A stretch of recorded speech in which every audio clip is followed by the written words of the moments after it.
Mbote na bino bandeko balandi ya Ariette Kilumbu Shembo ezui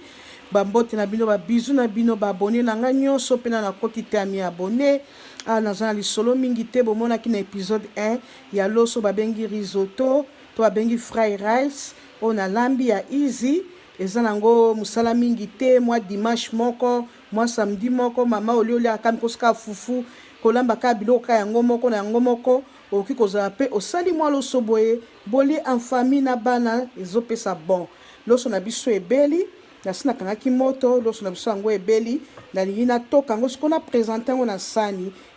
na biso yango na koprésente ifo tozala mpe na basani ya malonga mpona koprésente biloko bamama nakoki kotoka loso na ngai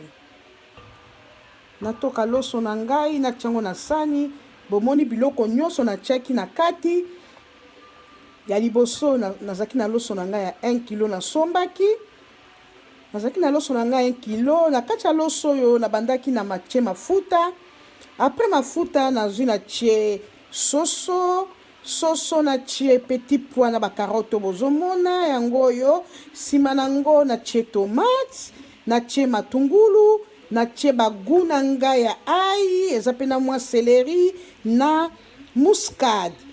na tiango na bandi kobalolo komi kokalinga na kalingi yango nde suka na sukaki na baki soki ebe na koprésente bino ntango na kalingi yango naye kozwa sikoyo mwa na kosala ata 20 minutes na ata ba 15 minutes ya kokalinga yango nsima na kozwa mai na tiango na nini wana oyo ya moto wana oyo topelisaka moto ata na keto ata na pompe no okobenda mai ya malili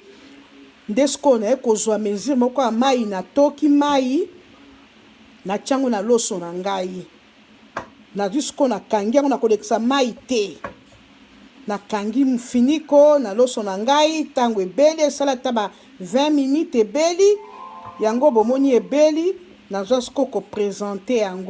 yango baya mwasi eloko nyonso tolambaka bozomona bamisuni ya soso yango wana ifo koprésentaka yango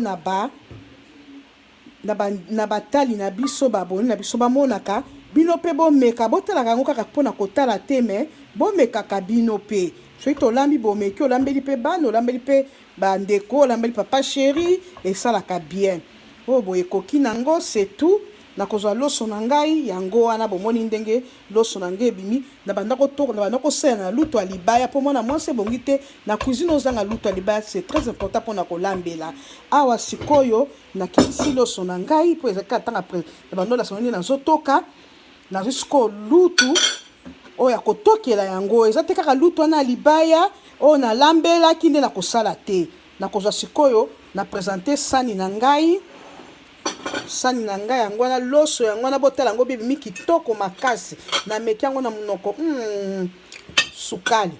sikoyo soko olingi otoka ozwi otoki soko kotokela mwana soko kotokela papa na mwa soso bana balingaka mingi mwa soso moto nyonso alingaka mwa soso mpo eza kaka boye nde tokolia yango sikoyo toprésente loso na biso yango oyo ebimi kitoko yango oyo mama meka kotala te kaka meka loso na biso yango wana